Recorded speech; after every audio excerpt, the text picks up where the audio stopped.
Welcome to the Coastside Fire Protection District Board of Directors regular board meeting, January 26, 2022. Roll call, please, Melissa. President Gary Burke, Yes. Vice President Cockrell. He's here, he's muted. Director McKinney will be joining. Director Stockman Present. and Director Sherrill. Present.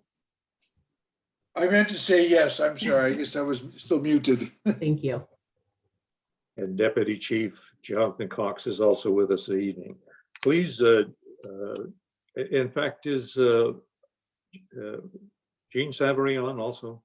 I am. Good evening. All right, great. Okay, As wonderful. well as Chief Armstrong. Okay, great. Please join me with the Pledge of Allegiance. I pledge allegiance to the flag of the United States of America and to the republic for which it stands, one nation under God, indivisible, with liberty and justice for all. Thank you. Do we have any members of the public joining us at the moment, Chief Cox? The only one I see is Michelle Dragony, but she usually is here just to listen. Michelle? Okay. Then could I, moving on, could I have a motion to approve the consent calendar? And please note that Director McKinney is asked to recuse himself from that vote. Do I have a motion? I'll make So a moved. motion to approve the current consent calendar. I second that. I'm sorry, I missed out. So you're seconding, Steve's Yes. making the motion, Cynthia's seconding. I'm good with it. Cynthia is seconding it. Got it, thank you. I Right. got here late. It's been We like moved your and second- enthusiasm though. It's been moved in second. Roll call, please, Melissa. Director Sherrill, Yes. Director Stockman, Yes. Vice President Cockrell, Yes, and President Burke. Yes. Motion passes 3-0-1 with Director McKinney recusing himself. If he joins us, Continue. I'll make a note here, but he's not on yet. Thank you. Continuing business, consider for approval resolution authorizing receipt of 221 mandatory fire inspections. Chief Cox. Thank you, President Burke. This is the annual report on mandatory fire inspections from the state of California.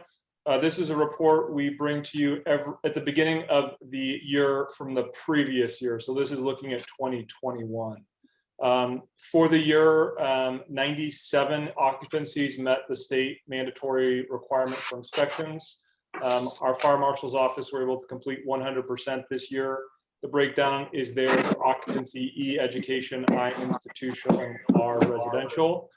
Just note this is separate from the business inspection program that our crews do, which is over 600 occupancies, that is based on the business licenses that we have within the district. But we are required as the fire agency to report to our governing board the mandatory inspections. And this all comes after the Ghost Ship fire reporting as a result of that. Thank you, Chief. The staff report is in our packet. Do I have a motion to approve resolution number 2022-01? Yes, I move to adopt resolution 22-01. I have a second. I second. Yes, sir. Discussion or questions? Roll call, please, Melissa. Director Sherrill, Yes. Director Stockman, Yes. Director McKinney is still not on the call yet. Vice President Cockrell yes. and President Burke. Yes. Motion Moving on passed. to item B, redistricting in the district. Chief Cox. Thank you, President Burke. This is the second of 5 mandatory meetings for the redistricting process. Today will be another event for public input and a presentation from our redistricting partner vendor. I believe, Joe, I'll turn it over to you for that. Awesome, thank you. And hey everyone, I'm Joe Armenta. I was here at the last meeting, just kind of watching in. Jacob gave you the last presentation. Redistricting is just the hot item these days. And so he's off in Oakland and I'll be kind of your spiritual guide through this experience. So today we're gonna go over just the common principle. Pretty much we're gonna do the same presentation as we did last time. So just so we're all on the same page, and if any of the board members who weren't here at the last one, you also know what's going on, but also for members of the public who are listening in on to this one, you can just get a review of the redistricting process. So I'm going to share my screen really quick.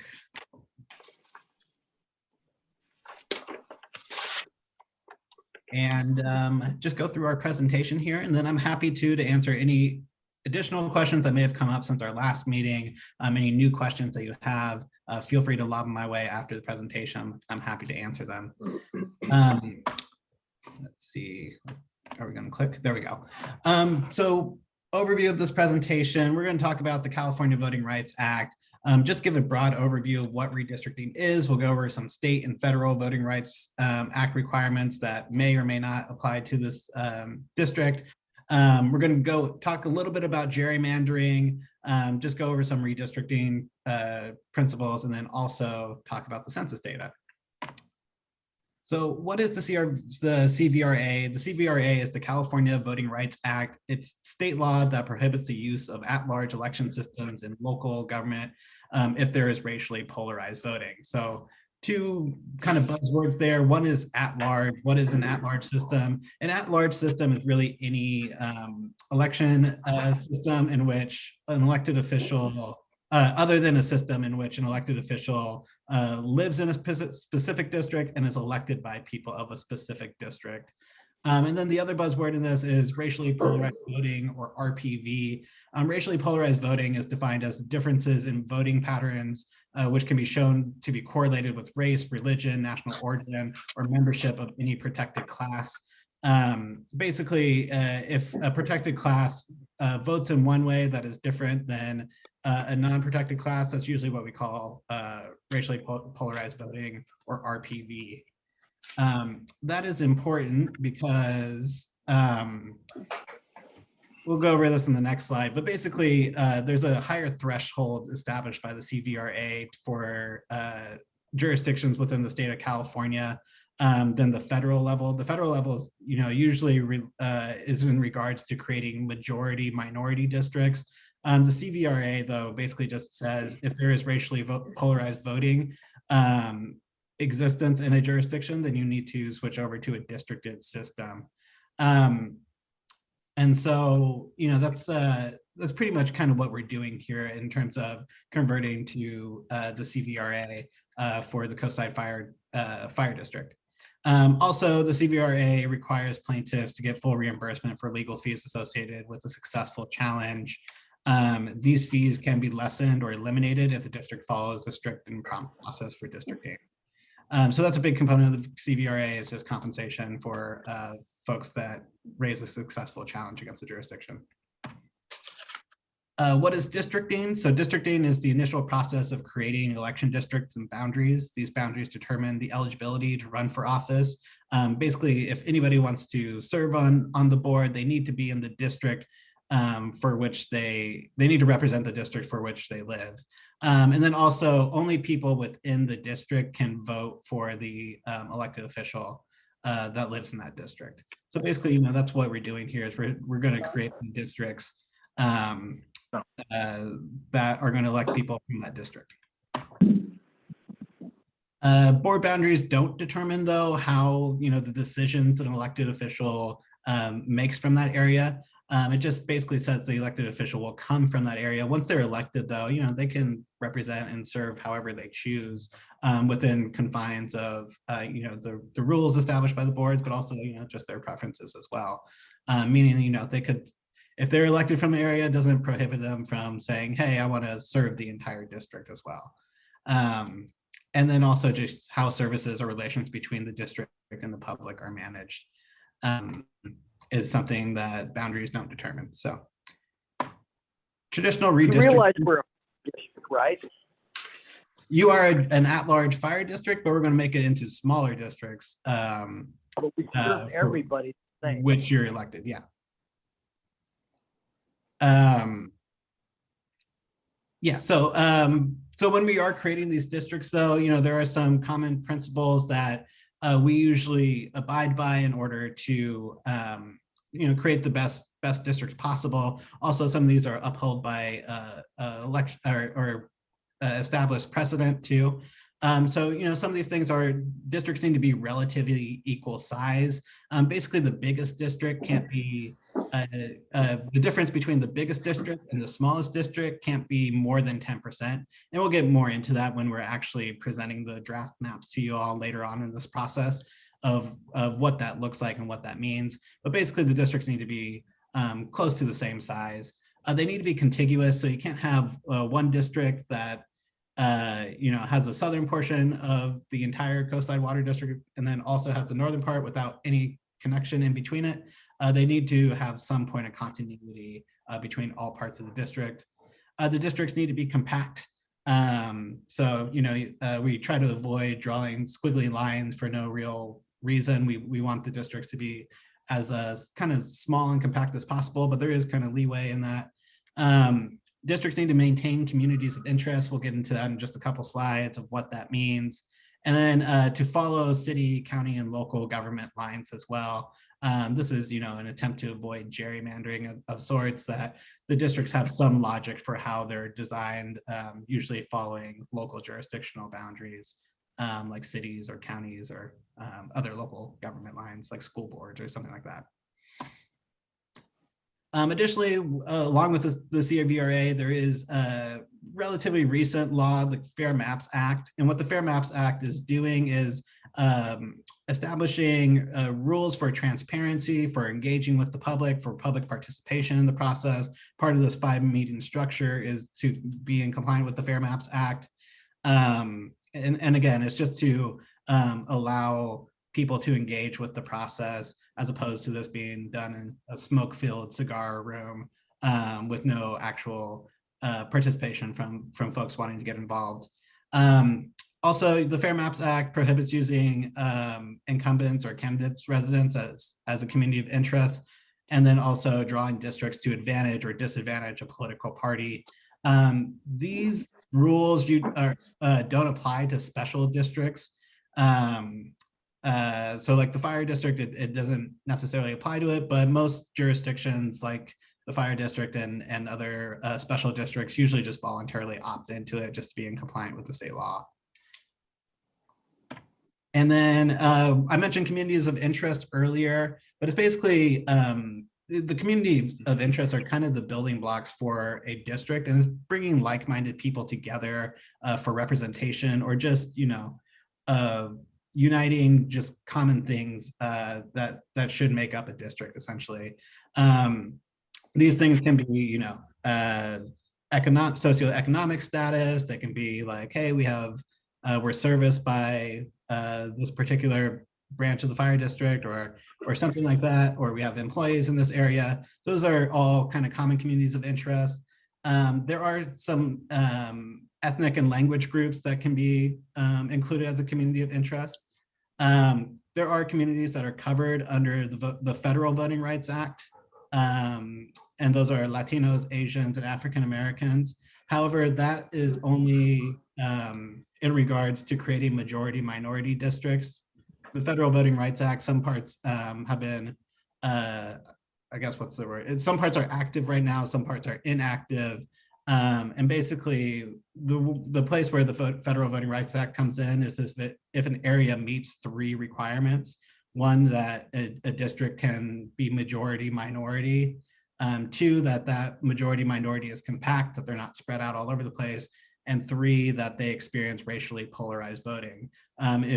If all those 3 preconditions are met, then that's where the Federal Voting Rights Act comes in and creating a district. However, if those 3 conditions, all 3 of them are not present, then you can't use race as the predominant factor for drawing a district. So you can't say, hey, make this, I only want this district to be drawn this way, so it can be 5% more Latino or something like that. It can't be the predominant factor for drawing a district outside of the Federal Voting Rights Act. Again, we can kind of get more into this when we present the draft maps later on in the process. I don't, just from scoping it, I don't really think the Federal Voting Rights Act will come into play with you all, so you won't have to be too concerned about it.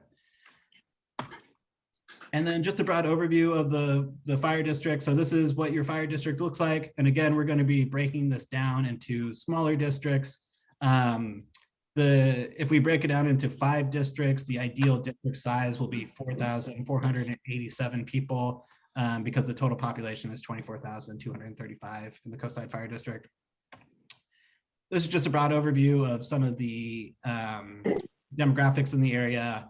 Again, we can get into this more when we present the draft maps, but just a broad overview, and feel free to look at it, and I'm happy to flip back to it. And then this is just an overlay with some of the local census places. So they have Half Moon Bay, which, you know, the jurisdiction, but there's some unincorporated areas that are in this. Some of these can be disputed. We talked about this last time, but this is just how the census records it, and we just overlaid it with what the overall fire district's boundaries. So just for the upcoming process, this is our second hearing. We did one on January 12th. We will have a draft map meeting on February 23rd. We will have a second draft map meeting on March 23rd, and then a final adoption of map on April 13th. That is our current schedule. And so that's just the lay of the land for the next couple months. And then, you know, today we'll receive some board directions of what your priorities of what you want from the maps, what you want reflected in your district boundaries that we can include in the draft maps. On February, we're going to present 3 draft maps based on your input and just based on the demographics of the area. And that will give you a chance to review and comment on and give feedback to us if there's anything you want to see changed in the district lines. Feel free, that'll be our February meeting. We can revise them and present new ones to you in March. That's when you can review those revisions. You know, at that point, you can select one of the 3 draft maps to kind of move forward to a final vote, and then April will take a final vote. So that's the end of my presentation. I'm happy to take questions at this point. Questions? I have one question. At the February meeting, the draft, will we have copies of that draft before the meeting with our board packet? Yes, so we'll send you just a whole packet of information along with it. We print out what we call atlases, and basically it will show you the district at large and then go into every little district too. So you get a full view of it. Thank you. Question? I have a question. This is JB. Did I understand you to say that because we're a fire district, we actually are doing this because we think it's a good idea, or because if that's what I heard, I must have heard wrong, because my understanding is this is going to be mandatory and we have no choice. Yeah, so this is part of the CVRA. You might have received a letter before about needing to convert to districts. And so, yes, it's part of the CVRA, the California Voting Rights Act, to convert to a districted system. Okay, thank you. More questions? I would say I would hold my questions. It seems like from last meeting, we kind of determined that this was part of the process to present to the public and for that opportunity. And I think, you know, I have some ideas or thoughts on how to make the division and how it should overlay other districts and city government. But I'll hold those until those maps are presented. I think that'll be the most appropriate place for that input. Thank you, Steve. Anything else? Okay, thank you very much for the presentation. Great, thank you all. Thank you. Before we do, I guess we're supposed to open it up for public comments on this redistricting draft. Do we have any members of the public that have showed up, Chief Cox? No members of the public. Then we'll close the public meeting, and moving on to the agenda item C, review and discuss the mid-year deliverables. Chief Cox. Thank you, President Burke. The same as last year, if you'll remember, during the formation of the 7-year operating plan between the Coastside Fire District and CAL FIRE, there was a set of annual deliverables that we agreed upon. This is the mid-year update for the 21-22 fiscal year. If you remember, we set it up under fiscal years, not calendar years. And this has been revised with all of the deliverables for this fiscal year. You'll see that a lot of them are either in progress, completed, or partially completed. I will note there are a number of things that COVID probably is not allowing us to do, which we had planned. Most notably would be anything that's kind of public facing, open houses, anything that is pulling the members of the public to interact more closely with firefighters. We have put on hold for now. Apart from that, I'm happy to answer any questions related to the report. Questions, comments? Comment. I was looking at the shoot times and comparing that to the essentially arrival times. And I see that the goal of 6:59 is we're well under that for all three stations. So that being the case, I'm not sure why we have the shoot time in our deliverable. It seems to me that's micromanaging, and we're trying to tell the guys how quickly they got to get off the pot or whatever. And then I see we are not meeting the 1 minute and 15-second goal, which we've established. However, we're well under the 6 minute and 59-second goal to, I guess, arriving on the scene. Just a comment. And Director Cocker, I'm happy to kind of add some context to that. The 6 minute and 59-second requirement we included because the district is a member of the ALS-JPA, and the ALS-JPA requires us to stay within that 6:59 within the district for a first on-scene paramedic response. So that was just a metric that, although it's considered a deliverable, we automatically calculated it, and we just want to make sure it doesn't get lost, that we keep track of it. Well, that's what I was looking at. Well, we're well under that. The shoot time seems to be maybe we're not meeting the goal that we have established for ourselves. Yeah, and the little bit of a complication with that is since this new CAD system has taken place at Public Safety Communications, the time that they calculate for our shoot time is from time of 911 calls. So they may be on the phone for 30 seconds before the station gets the alarm, and that time is calculated into there, which just gives a little bit of a false impression as to how quick we're getting out the door. Okay, well, since you mentioned that, then how is the 6 minutes and 59 seconds calculated? That's from time of call as well. From time of call. Okay, Yeah. Thank you. Thank you very much. Any other questions or comments? Yeah, Chief, I'll bring up the CEOC. So it seems like it would fall under what you stated earlier. It's hard to put anything together, hard to build a collaborative force without being able to gather.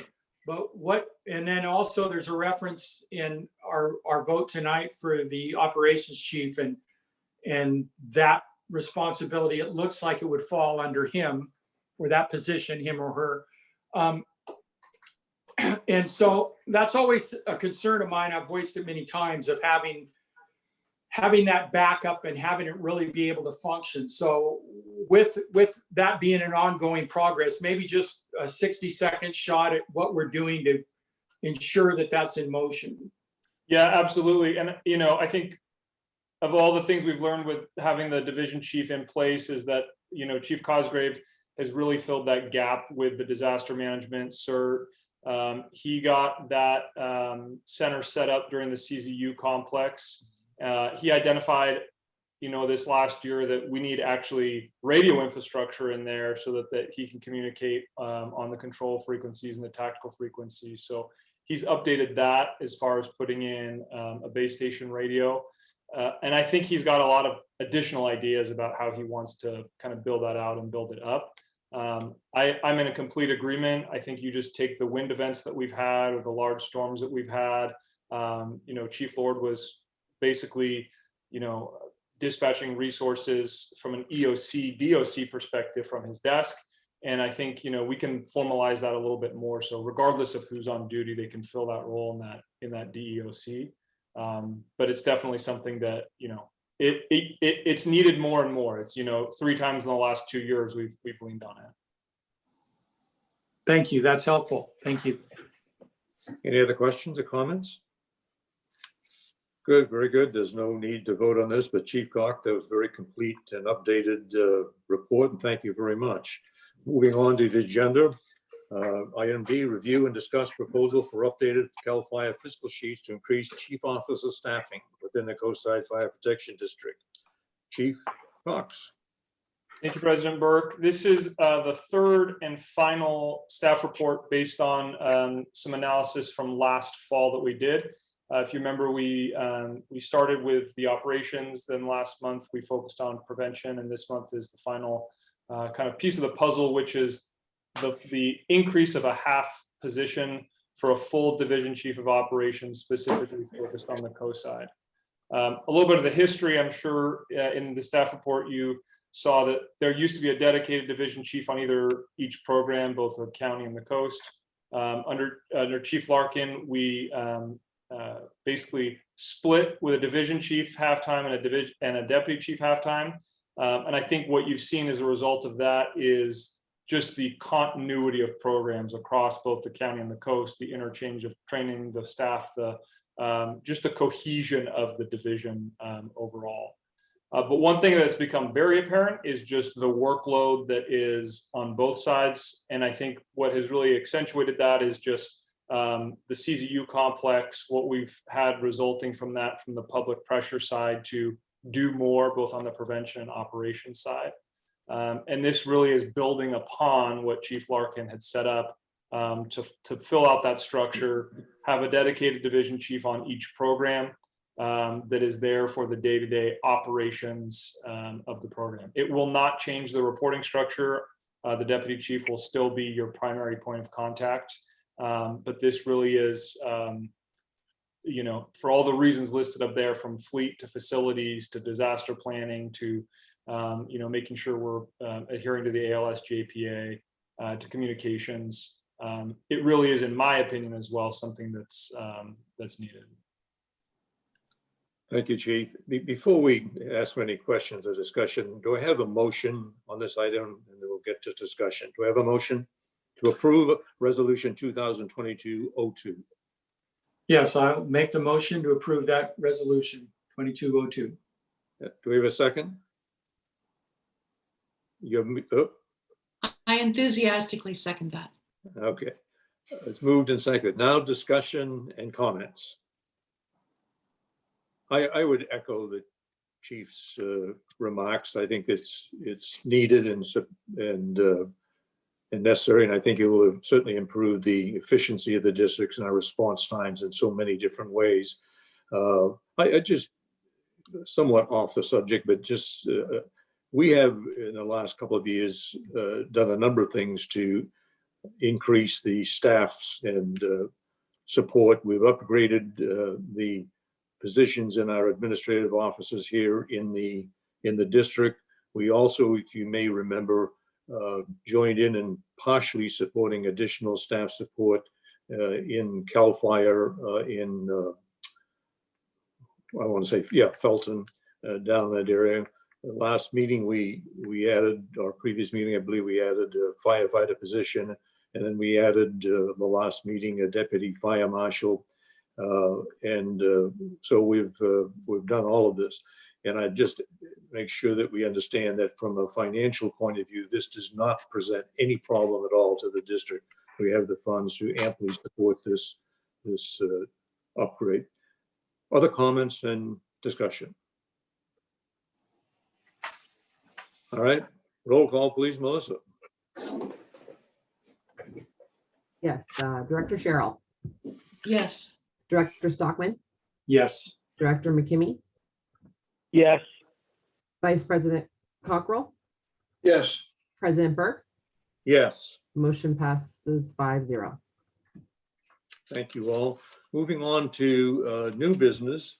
Item A, review and discuss and authorize fire chief to execute professional service agreement with Urban Futures for pension advisory service in the amount not to exceed $15,000. Chief Cox, and let me just preface Chief Cox's remarks is that the financial committee and Chief Cox met with the general manager or the owner of, what is the company? Urban Futures. But with that, Chief Cox, opening comments? Yeah, thanks, President Burke. I will just kind of add to this that, what I'm really seeking here is just direction to execute a contract. This contract amount actually falls within the fire chief's authority for executing, but I think because of the subject matter, it's important for the board to have it surface. One important component to this, after several conversations, is really trying to meet the intent of the board of a plan to address the long-term unfunded liabilities of the district. This proposal here in this contract will employ somebody, a professional, to really give recommendations about a potential path forward for what the district can do as it relates to UALs. Thank you, Chief. I'll just make a couple of other comments. In terms of what this is, first of all, this is an obligation on our part to make sure that we completely fund the retirees, and this is certainly not going to impact any of that. That will happen. I guess the follow-on things, that this has nothing to do with CAL FIRE. This has funding of our previous union that we had some years ago, and the approving this study, if we choose to do that, does not say that we're going to do anything. We will have a report at sometime in the future, next few meetings, that will give us all the details and the alternatives that we might look at. And the meeting that we had with Julio, the president of Urban Future today, was very enlightening. He has a good grasp of what it is and will provide us some alternatives, whether it's a 115 section trust that we talked about at previous meetings, or various other items that he will provide to us. He also will give us some general information, I think, that will be helpful to the board to better understanding our working with CalPERS in terms of how they operate their results, what they charge us, when does our obligation to CalPERS end, and so forth. And at least from my position, this kind of a study is just kind of a part of our fiduciary responsibility to better understand it and see if there's some better way that we can execute that would reduce the payments and make it more efficient in terms of our dealings with CalPERS. With that, other comments or questions? Yeah, I was at that meeting, and of all these expensive suit guys we've had come before us, and there've been plenty, I found him to be the easiest to understand, and his ability to come at the relevant information in a quick and understandable fashion, to me was the best I've seen. Yeah, he knows his stuff. They do. Other questions or comments? I would think that it would be helpful, President Burke, that in his report, if he can show some comparisons, like if we, to say, here's a like agency to you with a like amount of liability and percentage, and here's what this program has produced over a 3-year span. I don't know if he's able to include that, or if that's part of the content of our decision, but it would be good to see, okay, here's the choices. We can go this way. This looks like it's going to be a more sound way to fund future liability. Did he describe that would be included? Yeah, my impression, and very clear, is that, first of all, he will meet with the board. We'll get this report. We will digest it. I'm sure we'll have questions and alternatives. He will then meet with the board, and we can ask other questions or other things that might arise from that. So we're not committed to anything. And right. Certainly in this meeting, he was very open and answered a lot of things that right. That really weren't on his slide presentation, frankly. But, yeah. but it will get also all kinds of answers. Good point. Excellent. Okay, I think that's clear, that he'll be able to answer those within our questions of him. Thank you. Other comments or anything else? If not, then I'm going to ask for a motion to authorize a contract for professional services with Urban Futures for amount not to exceed $15,000. Do I have a motion? Yes, I move to adopt that authorization to the fire chief for not to exceed $15,000. Do we have a second? I second the motion. Any further discussion or questions? Roll call, please, Melissa. Director Cheryl, Yes. Director Stockman, Yes. Director McKimmy, Yes. Vice President Cockrell, Yes, President Burke. Yes. Motion passes 5-0. Moving on, new business item B, review and approve recommendation to purchase 3 unmanned aerial systems and accessories in an amount not to exceed $101,115. Chief Cox.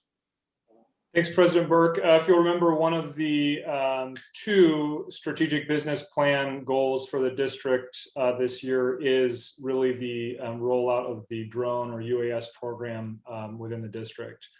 The proposal we have in front of you is a set of equipment that Chief Lord, our training chief, has been working on for over a year, meeting with program managers, going to Sacramento, attending trainings, and really drilling down to what is best for the county and the district and the division. And one thing that's happened is CAL FIRE at the state level has actually implemented a UAS drone program. And with that, a manufacturer is making a specific UAS or unmanned aerial system for CAL FIRE. And Chief Lord is recommending that to implement the program on the coast, that we stick with that standardized platform. They're about $16,000 each, and then there are some accessories. The goal of this would be to have them readily available throughout the coast so that they could respond to any type of emergency, including fires and rescues. It's a step forward. It won't happen overnight, but it would be the first time in the district's history that we would have authorized and licensed Part 107 UAS pilots if we are successful in getting this resolution. Very good. Questions? I'm aghast Yes. at how much the price of these sorts of things is coming down. I am blown away at how little this is going to cost us. The forward-looking infrared duo bro thermal imaging camera, my God, that's, I'm amazed. I'm amazed. Every I time appreciate. Go ahead, I'm sorry. Go ahead, finish, JB. I'm sorry. Yeah, you know, I just every time I see one of our guys going over the cliff with a rope, I'm thinking, oh, it'd be so, I'd just feel so much better if we had a drone doing that. That's Further my- comments, questions? Yeah, I would make a comment. I like the idea of standardization, working at the state level, working within the county, make sure everybody's got the same kind of policy on how to use it. I voiced a concern before about drones within the fire service and that crossover to law enforcement. You know, so some of the verbiage in here is active shooter, violent intruder, right? You can see where you might have a call to where you have a command structure that's trying to achieve different things on the emergency scene. But I have a concern, and Chief, if you can speak to this at all when I'm finished with the concern, is that dialogue that must be happening with law enforcement about us working with law enforcement to search for a gunman, or does the sheriff office going to have their own drone system? Will there be a crossover reliance on the drone system within Coastside Fire? You know, I think it's important to have that division and that clear clear policy, that we don't get pulled into that gray area of multi-agency use. Yeah, and I think that's a very valid point. So the sheriff's office does have a UAS drone program. They're actually very helpful for us when we're on very fire-related calls, that they can focus on the drone while we're taking care of the incident. I think if we were to think about, an act of terrorism or a violent intruder, Our intent with that would be A, to be in unified command with them so that it's a joint decision, and B, focused on what our kind of priorities are, which are making sure that our crews are safe in there while they're inside the kind of hot zone, and also, seeing if there's any patients that we need to retrieve or that we can find with it. So I do think that requires a conversation. This does come with us updating some pretty significant policies for the Coastside Fire District. Those will come in the next months to the rest of the year.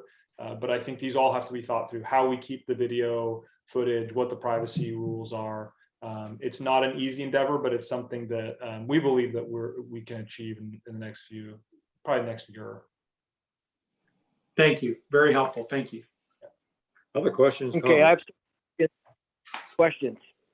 So I Go ahead. question the need right out the gate for 3 drones. This is a brand new program and it's untested on the coast. And I know Chief Cox talks about the county and the state. I'm only worried about the coast. That's it. Now, I've heard where the harbor or the sheriffs are looking at a drone that can carry not life preserver, but a life ring. Carry it out and drop it. Has anybody explored any of this stuff? We're on the coast side. This is Coastside Fire District. It's different from the state CAL FIRE. There's X amount of CAL FIRE districts on the coast. So we are very unique in my opinion. So like I said, again, for the very first rollout of any program, I question the need for 3 drones. So you're going to buy 3 drones and they're going to be obsolete in a year because the guy's going to learn, they're testing, they're crashing, whatever. I only think we need 1 at this point, just to get our feet wet, so to speak, and then explore our options from there on out. Anyone? Chief Cox? Yeah, I can kind of give the mindset behind it. One is drones are only as good as how accessible they are. So if you have a drone in Montera and you have an incident going on down at Cowles, that reflex time is really what we're battling against. I think the second piece of it is, because this is new, there's a high likelihood that we're going to have a mechanical or physical failure on one of them where they're going to have to be fixed. And if we have one and it breaks down, or we have a mechanical problem with it, we're going to be kind of without a rudder trying to move a program forward. So I would say at the least we would need a couple of them. The idea is 3 is, we just have 3 stations. We have 3 areas we can focus on. We have 3 stations. That was really the intent of this. I very much appreciate Director McKimmy's point about serving the needs of this district. So with that, how many units would you have in the entire CZU unit? In other words, are you buying units for the San Mateo side? Or will there be units in Pescadero? What will be surrounding us?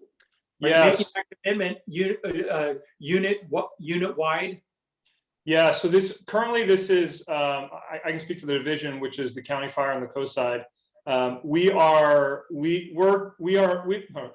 say we, it's predominantly Chief Lord, has been working for about the last 2 years with OES and FEMA on a grant for the county.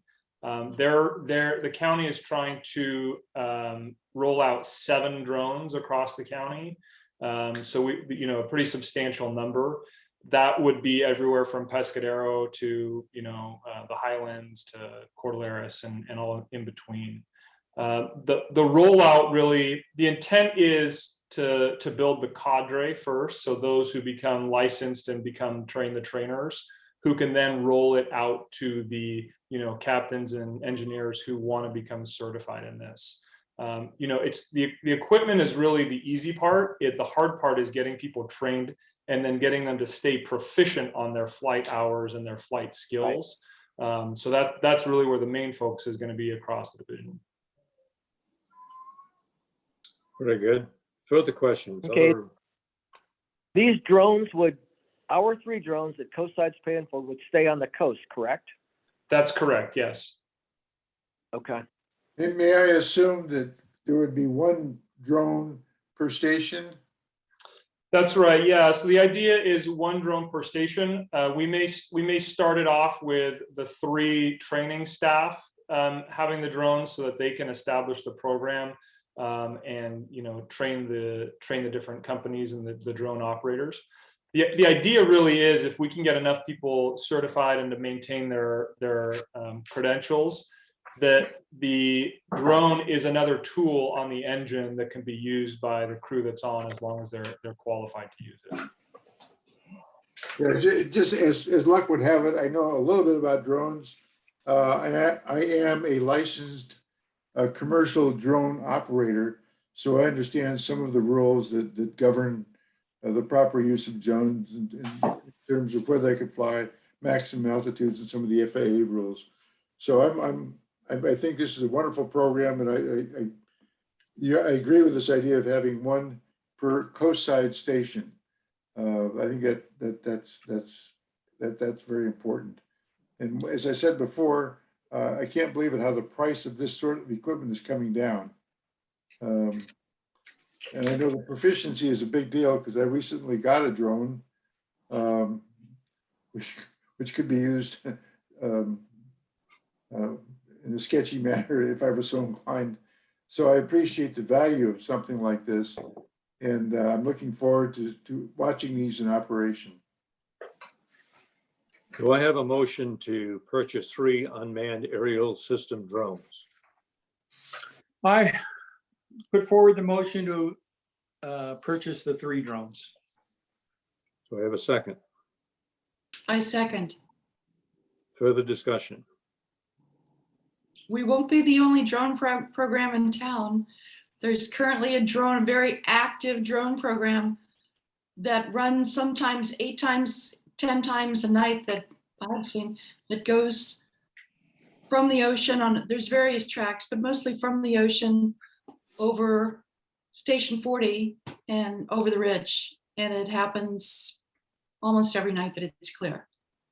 It is Who's Pardon running me? this? Who's running this, Cynthia? I would love to know. Well, this is just. Well, look, let's Okay, enough of let's that. leave that question for another time. We have a motion, a second. Any further comments? If not, I Melissa? do have one quick important question. Would this be treated in the future then, if you have 3 drones and that becomes part of your equipment per se, would that be just moved into the normal annual budget of replacement, maintenance, training? Is all going to fall under, won't be a separate program, it'll be a separate program within the overall apparatus budget? Is that how you would move forward with it? Yeah, so I would actually be inclined to put it in the tools and equipment budget, not the mobile equipment budget. And just because of the price per unit, no different than a set of extrication equipment, for example. Gotcha. Okay, thank you. Roll call, please, Melissa. Director Cheryl, Yes. Director Stockman, Yes. Director McKinney, Yes. Vice President Cockrell, Yes. President Burke, Yes. and motion passes 5-0. I think it's indicative of the times we live in that a drone, which I was just barely be able to understand how that works, now that has morphed into a unmanned aerial system. But time goes on. All right, moving on to item C. Under new business, review, discuss, and authorize fire chief to execute a professional service agreement with Landscape Reflections to produce updated landscaping plans for Fire Station 40, not to exceed $16,000. Chief Cox. Thank you, President Burke. Again, this is really just coming for board's intent on such work within the fire chief's authority. The idea is to, now that the intersection is done at Highway 1 and Main Street, to update the landscaping at and around Fire Station 40, predominantly around the office areas, towards the front of the apparatus bays and then towards the back. Just to note, the original landscaping, none of the irrigation system is currently operational anymore. It's in a state of somewhat disrepair and not utilized. And we do also plan to, for safety reasons, fill those 3 large holes in the concrete where trees used to grow, where people get out of their vehicles, just so we don't end up with someone hurting themselves. So the landscape agreement that I'm looking for intent to proceed with is really for an hourly landscape designer to design a set of plans that we can put out to bid to update the landscaping in a low water form that matches the surrounding environment. Do I have a motion to allow or have the chief execute a professional service agreement to update the landscape planning for Station 40? Yes, I make the resolution to move forward with that. Do we have a there's second? language here, but yes. I second. Any further discussion? Roll call, please. Question. Melissa. Whoops, Question. yeah. Go ahead, Bruce. So $6,000 is just to draw up the plans, it's not for the work? Yeah, it's a not to exceed amount for an hourly rate for drawing the plans for the irrigation, the plant types, the location, all of that. So Is the it- work would be an additional cost. That's correct. This is to produce a set of plans, a set of landscape plans that would go out to bid. Okay. Is there any advantage to approaching the city to somehow, because there must be some coordination for what the city requires, correct? And maybe I would hope in the way of cost savings, that maybe it's part of a larger landscape plan for that gateway or any other area at that end of Main Street. Is that worth looking For sure. at? I would think so. Let's approach Half Moon Bay City. Well, look, why don't you just ask the person making the plans to investigate that and to include that in their plan, because they're gonna, this is just to get a plan. If they I know. look into what the $1,000 city's doing and that of there's plan. some complementary things to do, include it. Yeah, that sounds like a great solution, but are we giving direction to that contractor to pursue that angle in the hope of a plan that meets the city's needs and also is more cost effective for us? Chief Cox, do you have a opinion on that, or you think? Yeah, viable? so, my understanding of it is that, your property is your responsibility. The property is the property owner's responsibility for any work Right. they want to do. I think it would be probably a good conversation to have with the city to ask, is there something that you're looking for in new landscaping in the city at the moment? Is there direction that you're giving? Is there intent from the city about what they'd like to see?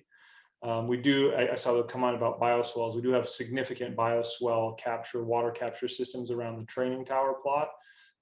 It would be interesting to see what their thoughts are for new landscaping. Do they want zero irrigation? Is that what they're looking for? Is there a certain plant type that they're trying to encourage in the city? So I think that definitely that's worth the conversation. I also think it is, a specialty role of that landscape designer to make that conversation happen. And that, in my opinion, that professional opinion is what we're paying for, is to integrate all that. Agreed. All right, with that, then we have I forget, do we have a motion to authorize the chief or we already had a motion? I forget, quite honestly. Yes. Oh, we have the motion then, and we have a second. Any further comments?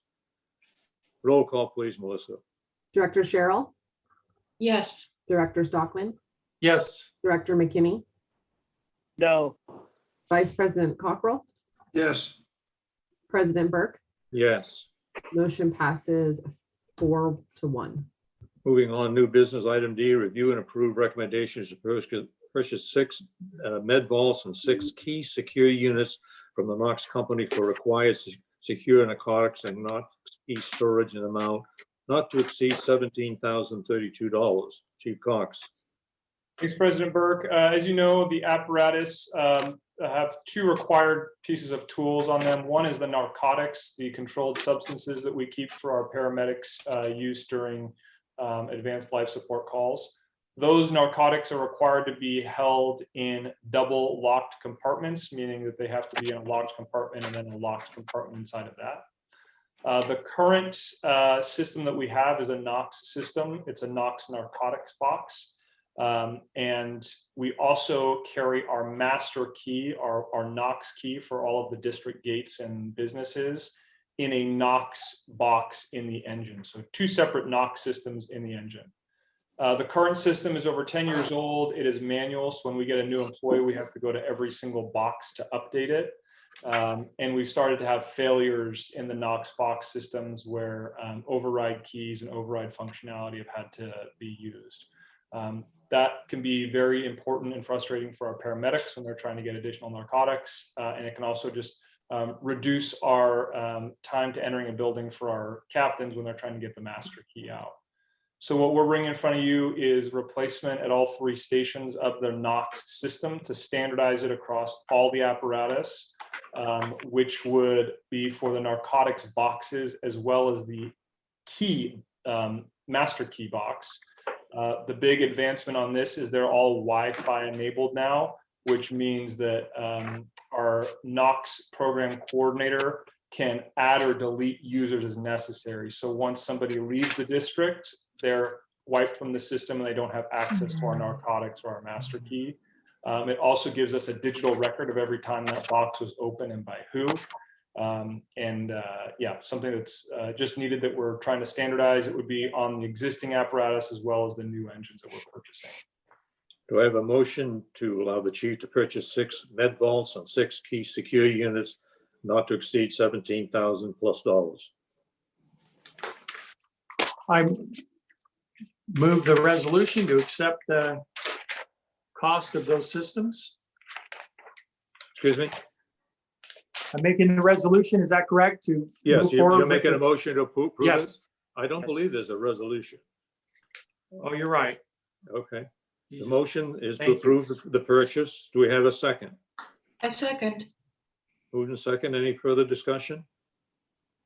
Roll call, please. Melissa? Director Cheryl, Yes. Director Stockman, Yes, Director McKimmy, Yes, Vice President Cockrell, Yes, President Burke, Yes. motion passes 5-0. New business item E, authorization to advertise for security cameras, Fire Station 40 and 41. Chief Cox. President Burke, this is the final 2 stations that we are hoping to get security cameras installed at. The new station 41, we do have a camera system. As you are aware, we've had a vehicle catalytic converter of an employee stolen from the Station 40 parking lot. We've also had PPE stolen from transients at the station while firefighters have been training and having a day. This is really just a system to put out for bid so that we can at least have video surveillance at all 3 of our stations. Do I have a motion authorizing for advertising for security cameras? move that for that resolution to accept the procedure to acquire the cameras. To order the to advertise for the cameras. Yes, Okay. thank you. Okay. Do we have a second? I second. Okay. Any further discussion? Comments? comment. Roll- Go comment. ahead. Go ahead, Sadiq. Go Yeah, ahead, so Bruce. I'm against putting any money into Fire Station 44 as we're gonna tear that sucker down and rebuild it. You know, that includes raising the header. So why install something, spend money, taxpayer money for something that we're just gonna tear out? Chief Cox. Yeah, so I think we have discussed quite a bit the viability and the reasoning behind 44.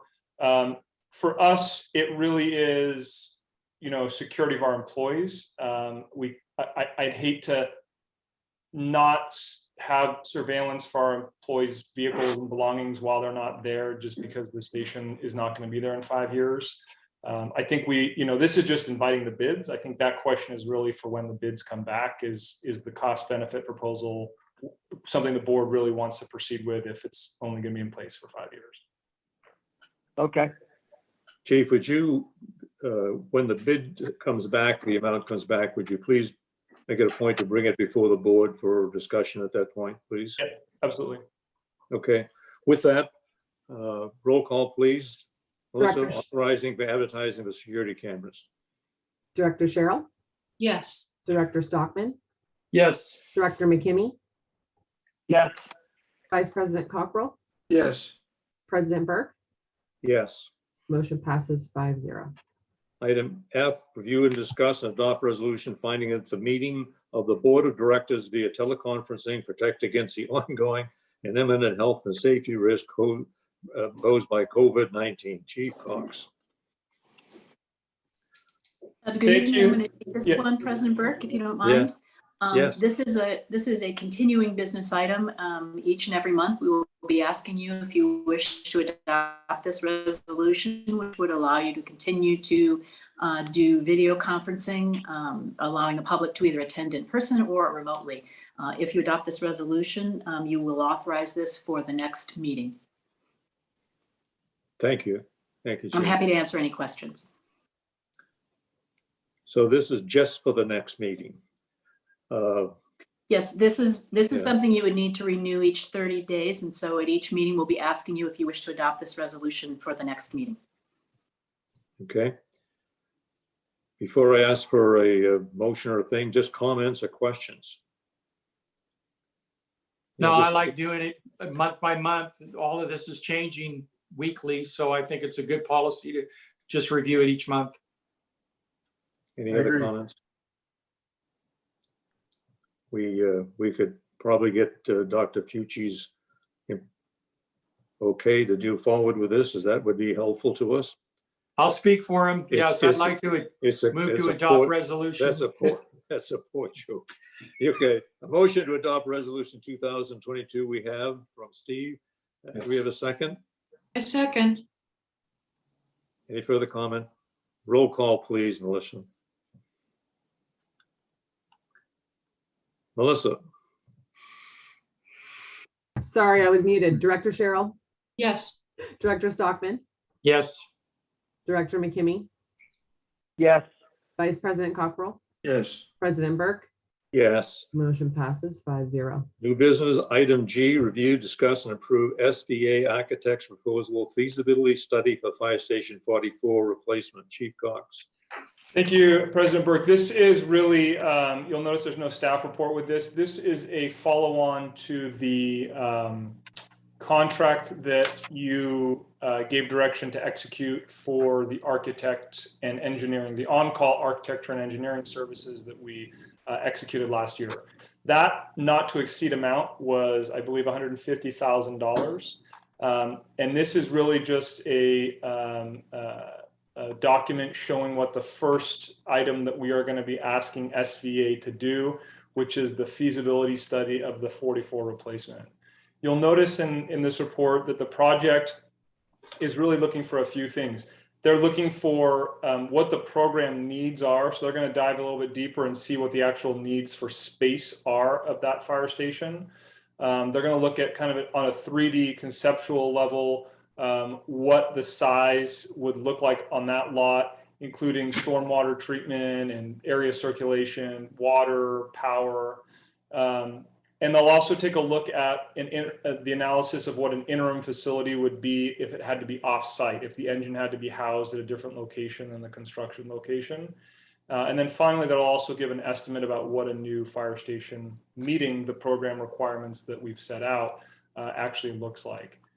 It will be really the precursor to the full-blown architectural and engineering work that needs to be done to get it shovel-ready. But it's a really important piece because it basically reaffirms, yes, you can do this, here's what to expect and how much it's going to cost, or may identify some major red flags that may be surmountable, but also may pose some additional cost issues for the district. So this is really just for the board to recognize that within the current professional service agreement that was agreed upon last month, the first project we're having them do is what the board has directed us to do, is a feasibility study of where 44 stands. Thank you, Chief Cox. Before I ask for comments, let's see, we have a motion to approve the SBA architect proposal for feasibility study for Fire Station 44 replacement. We have a motion. I make a motion to approve the architect proposal. Do we have a second? A second? Comments, questions?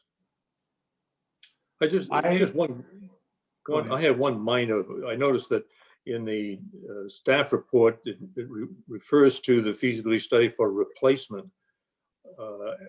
It is not, that to me sounds like tearing it all down, starting all over. Is that what they're looking for? Are they going to upgrade it? What's there? I mean, is it?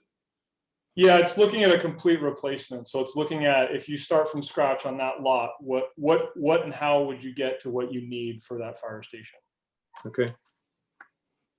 Chief More Cox, questions? do you have in that sense of feasibility, will this work for what that station needs to be? To either you or Chief Armstrong anticipate a surprise, or are you pretty much, from the work that you've done within the county, do you feel that there'll be things that are unknown to us, but overall that it's feasible to put a new station on that property? Yeah, that's a great question. I anticipate them coming back and saying, yes, it's feasible. I think what we'll probably see after going through this at another facility is, hey, here's some red flags, whether it be sewer, whether it be water, whether it be views for surrounding neighbors. It might even be, in this case, a lot of excavation work to bring that lot down and a lot of retaining wall work. Or your biggest issue is actually none of those, but it's finding a location for your crews to house and still meet your response time requirements. So I think, they'll do the deep dive on the data and the analysis. This is just kind of that insurance policy to make sure you don't do architectural work and then come back and go, oh my gosh, we didn't think about the basics before we even got started. Got it. Further questions? This is just another step in the process to see if we can get to some resolution on 44. Anything else? Any questions? Sure. I request that I could meet with these guys on site. Absolutely, yeah. I can loop in the Land and Structures Committee when we start this process to make sure that the board's involved. Awesome. Thank you so much. Good point, Bruce. Thank you. Anything further? Roll call, please. Melissa? Director Cheryl, Yes. Director Stockman, Yes. Director McKimmey, Yes. Vice President Cockrell, Yes. President Burke. Yes, Motion passes 5-0. thank you. Moving on to Board of Directors and Chiefs Reports, Finance Committee. We said earlier, we met with Urban Futures earlier this evening, the Finance Committee, and we've discussed that already. The spreadsheet showing all the expenses and finances of the district is in our packet. It's a public document available to anybody. In quick summary, after 6 months, we're in good shape. Our operating funds at the county are $10 million, including $2 million in reserves, $10 million in LAIF, if you will. And the PAS amount is, as of December, was $4,500,000. So good shape financially. Anything to add, JB? No, that's very good. Thank you. Okay. Moving on to Volunteer Committee, Director Cockrell. I was unable to attend the meeting due to illness, so I have no report. No report. Land and Structures Committee, Director Cockrell, Director McKimmey. Nothing to report for me. Just we're moving forward. No, nothing to report. We're moving forward. Okay. Vegetation Management Committee, Director Stockman. Yes, thank you. I'll give you a quick update, and I'll ask a couple points where I'll ask for Chief Cox's input also, and possibly if Cynthia wants to add anything. But we had a meeting on January 10th. That was part of the panorama proposal for El Granada. So within that meeting, it was just the fire agency, so it would have been representation of as we expressed earlier, we divided it within this process of the study within El Granada. Chief Cox was present, Cynthia and myself, Chief Sampson, Captain Seeley, I believe Chief Cosgrave was also in that meeting. But it was mostly just what, and I came into the meeting a little bit late, but it was mostly just what data we were going to contribute to the contractor to use as the information that they're obtaining. So that was the purpose of that. It seemed like that went clear, and most of that involved staff, what staff would deliver to the agency or to the company. So I'll pause right there. Chief Cox, are you comfortable with the data that they're requesting and that you're able to deliver to them? Yeah, thanks, Director Stockman. We are. In fact, Sheen has been going back and forth with Austin and our pre-fire engineer, Frank, to get that data. I think, there's no reason why all the publicly accessible data that we have shouldn't be in that report. Okay. Cynthia, anything you want to add from that the meeting of the 10th? No. Okay, thank you.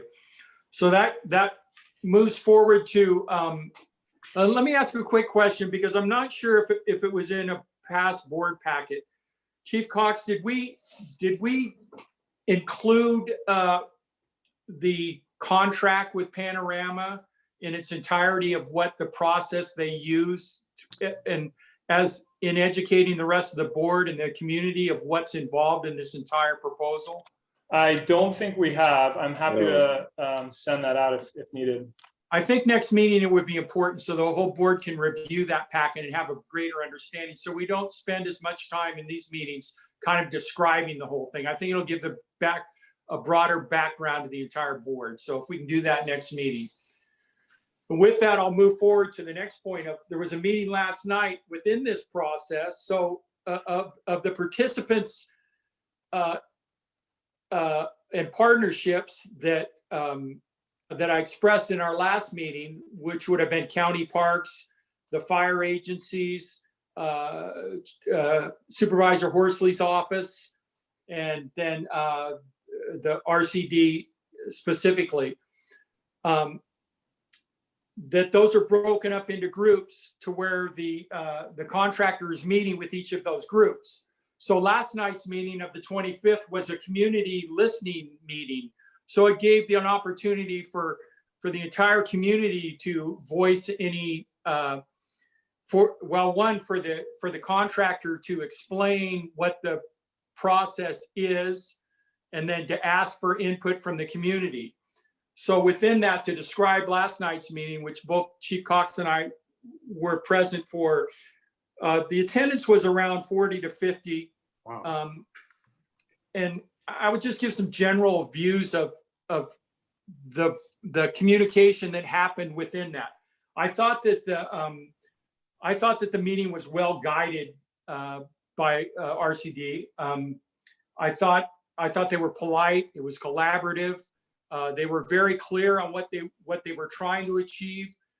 There were some questions about what the final report, what the results would that be, what actions it would lead to.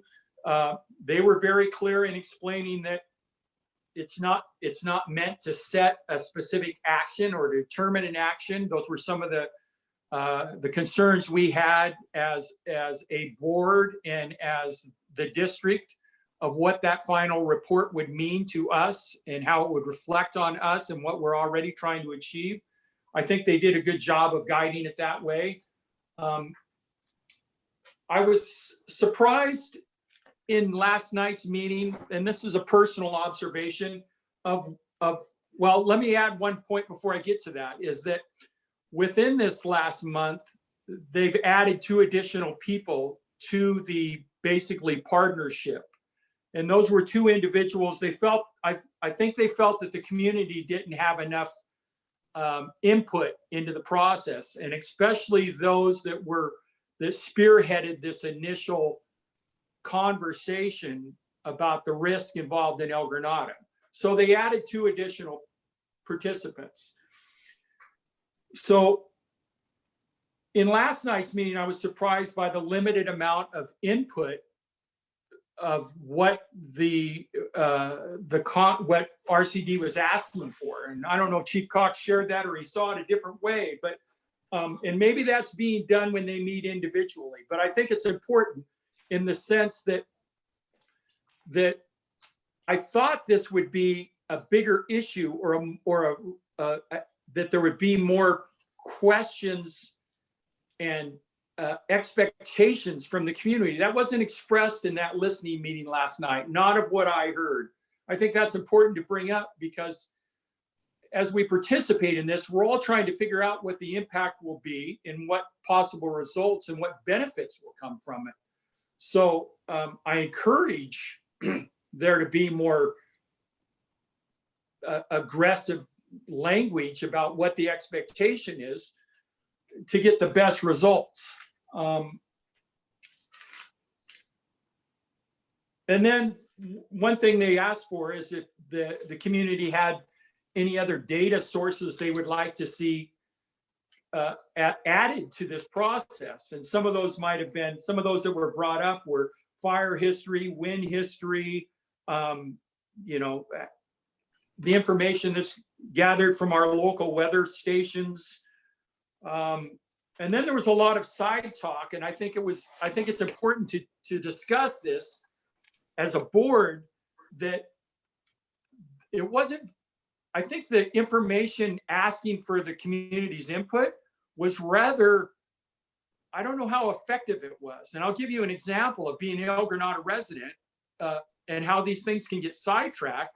There was a pretty good sized flyer at the post office that talked about how attend this listening meeting because they're going to determine what gets replanted when they remove the trees from those center divides. I'll just give them I can't remember the terminology we use, even though I've been a 50-year resident here, but in those areas.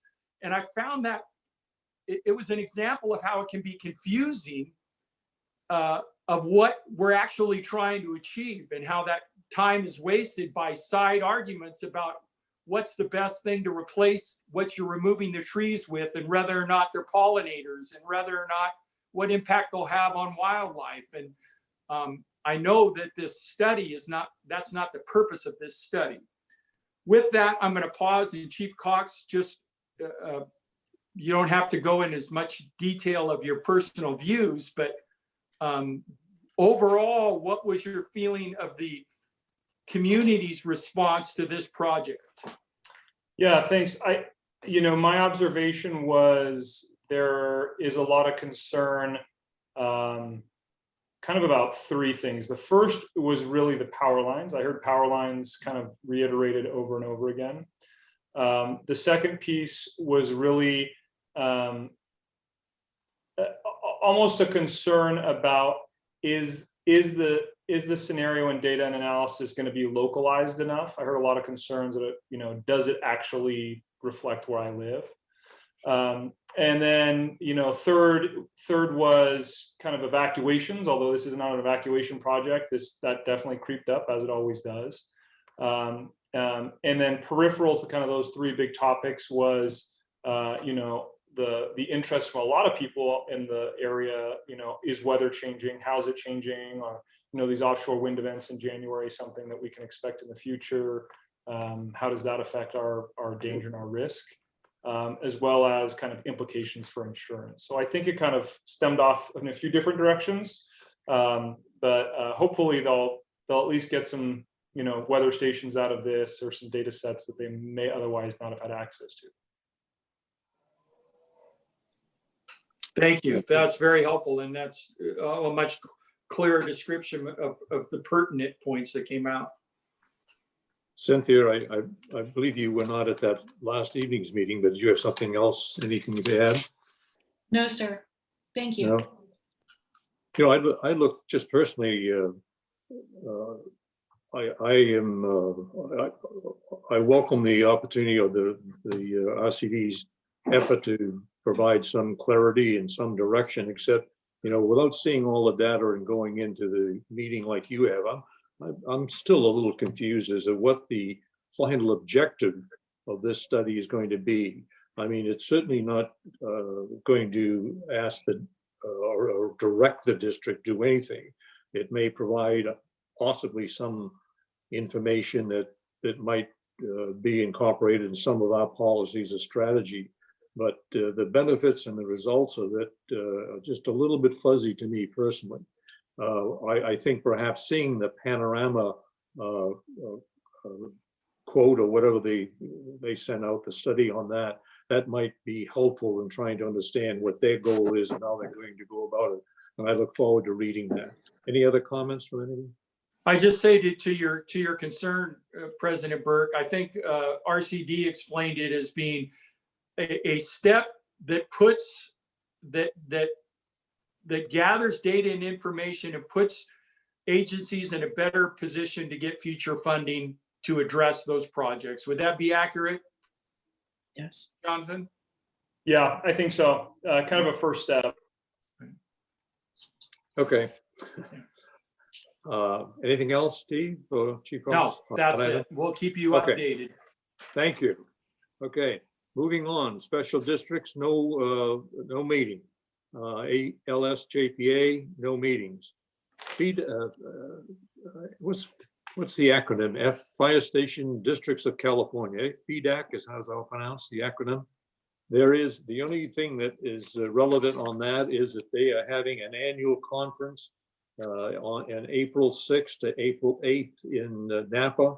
And I believe that Steve, you mentioned at one point in the past that they had some very worthwhile meetings. I have never been to any of their meetings, but had you been to one of the firefighters district? What does FEDAC stand for? It's fire department. It's fire district. So I think it's and I'll have Chief Cox or Chief Armstrong maybe go into greater detail, but it's not fire departments, but fire districts, special districts within the state of California.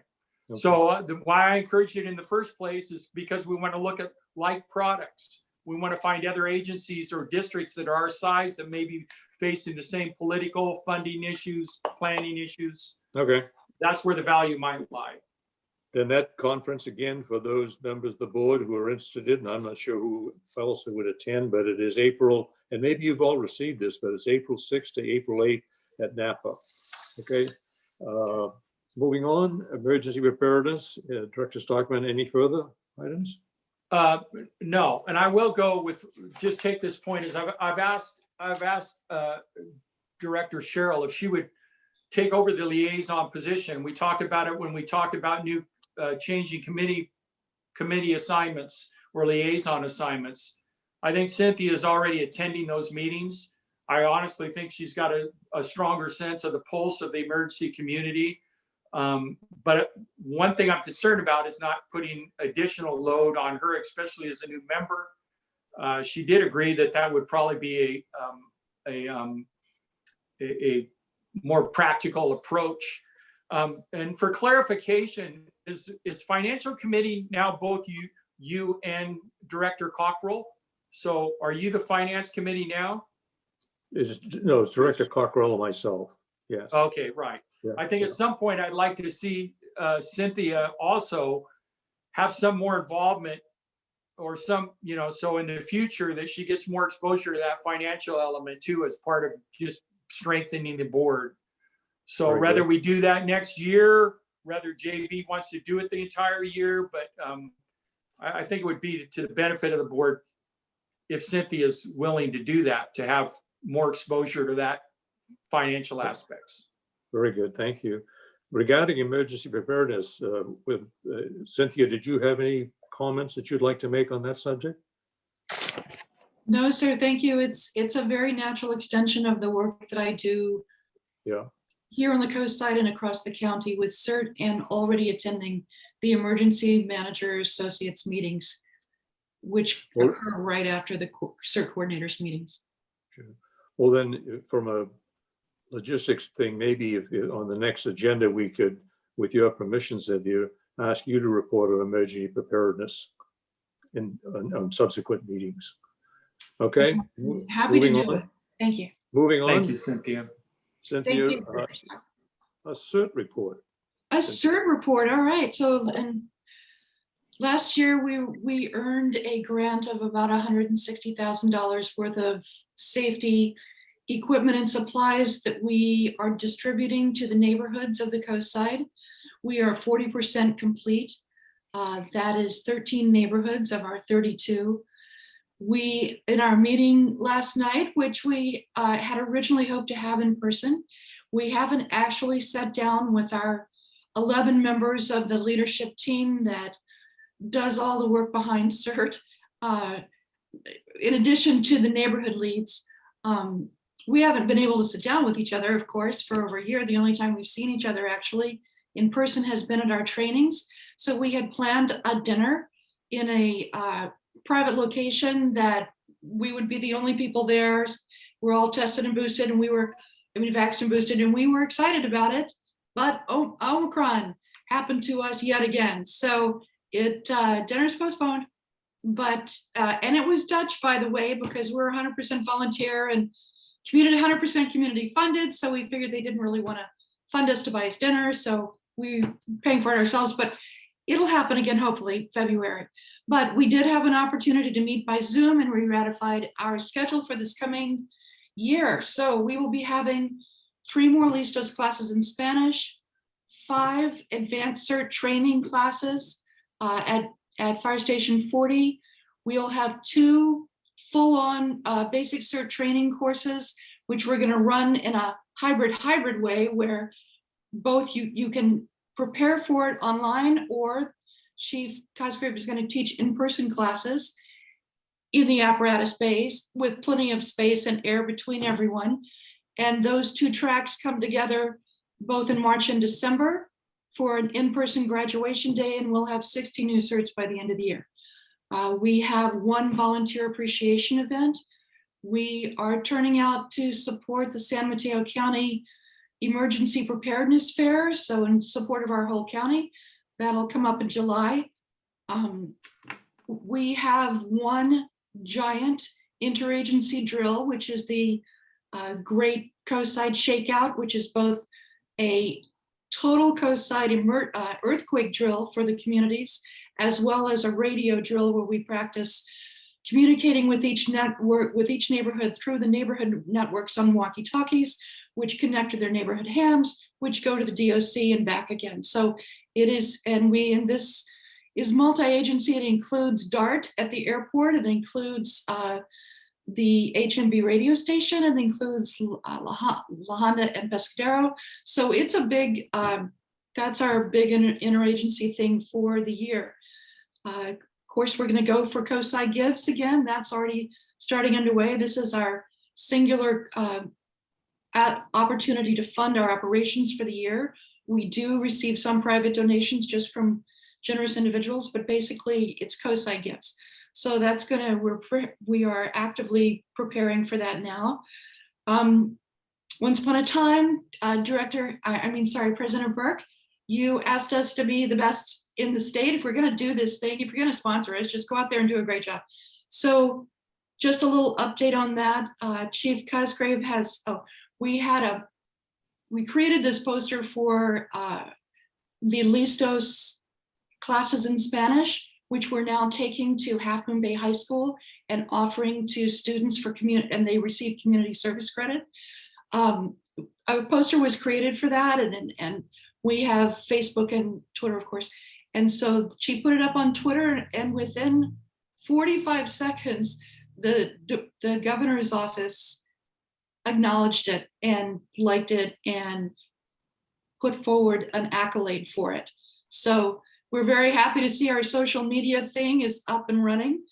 We also, Chief Cosgrave was in touch with Suvatai, who is the head of OES for CERT in the state of California. And he said that our region was the most active region in the state over this past year, that most groups had to stop training, and that the Bay Area region has been the one that never stopped training. And we, of course, at Coastside CERT have never stopped training.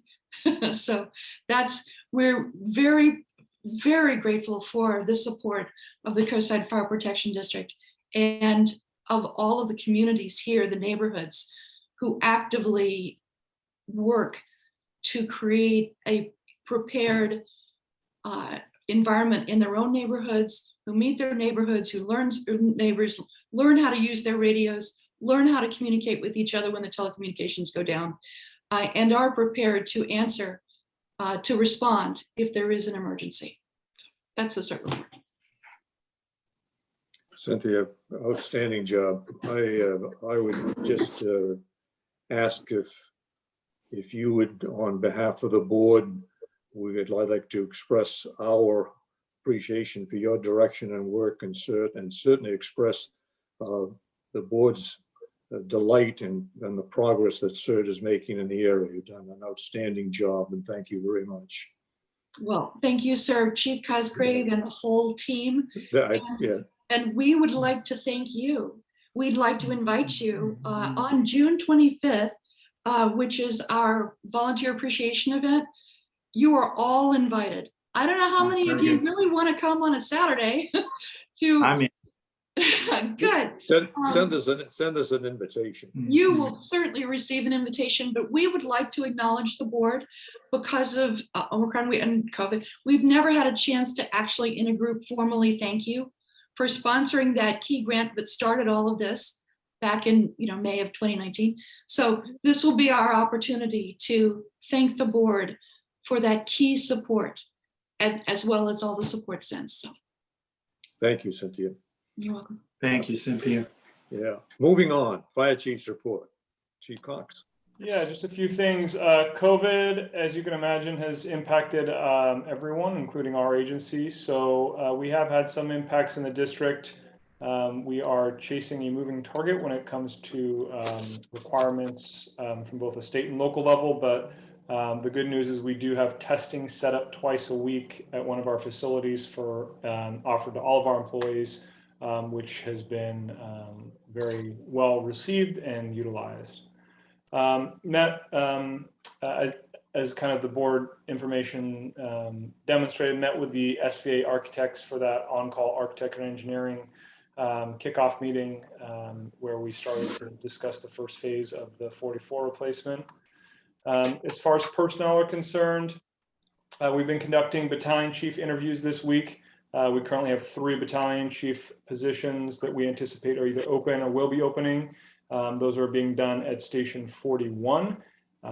We have also filled a fire captain in prevention for the district. That's Fire Captain Clinton Dyer. You've probably met Clinton. He's been in the office. He has now officially come over from County Fire into the Coastside office, a huge asset. And I think we'll continue to do good things for Chief Silva's program. The outreach and information, I specifically, and most likely the Fire Marshal's office, will be participating in a county parks community meeting, which is really focused on the El Granada community. County Parks really just wants to, continue to give out information about what they're doing with Quarry Park and what other agencies are doing. A good opportunity for us to talk about the district's role and the action plan that we're adhering to. As far as operations are concerned, above average call volume. Really the wind that came through last Friday, really had a pretty strong impact on the district. I think at one point we had 5 or 6 simultaneous calls for power lines down and trees into houses. On the apparatus side, the parts shortage continues. The drama of the supply chain continues. 2 of our engines are out of service, mechanical, both being repaired. The Quinn is in service in one of the reserve engines. We don't think on engine 41 it's a long-term issue. It's a small electrical issue, but they can't pinpoint it for some reason. As far as the new fleet is concerned, Captain Mingstein and Captain West will be going out to Wisconsin for the pre-construction meeting for the 2 new fire engines in February. I will bite my tongue when I say this, but when we purchased these, we were given a 12-month estimate on turnaround for fire apparatus. The latest we got was an 18 to 24-month turnaround on fire apparatus. So things are grinding to a halt when it comes to anything as far as supplies are concerned. We'll keep that in mind as we continue to maintain the apparatus that we have. And just on facilities, we do have the new carpet that's going to go in at the front office, the entryway of station 4040. That should be going on the next few weeks. And I know for Director McKimmey, we do have an updated Coastside Fire Protection District wall sign that will also be going up inside that lobby area to make it clear that is the whole Coastside Fire District. And that's the end of my report. Thank you. Is that it, Chief Cox? Okay. That's it. President Can you- Burke, Yes. you skipped over attorney's report, and I don't know if there's any from Jean Savory. There is no I was- report. I Thank was you. saving Oh. it for last. Well, here's the best news. There is no report. Okay. I'm so disappointed. I just noted before we close it, in your packet is 2 monthly report from PAS showing their continued progress for the November and December meetings. And there's also a very nice letter from Coastside Hope thanking the Coastside Fire District and CAL FIRE for their Adopt a Family program and the toys that were presented and saved by the firefighters. With that, the board will now adjourn into closed session for a conference with real property negotiators on the government code 54956.8 property at 531 Obispo Road, El Granada, California. And with that, without any further objections, the regular meeting is adjourned. Thank you. Thank you. See you later.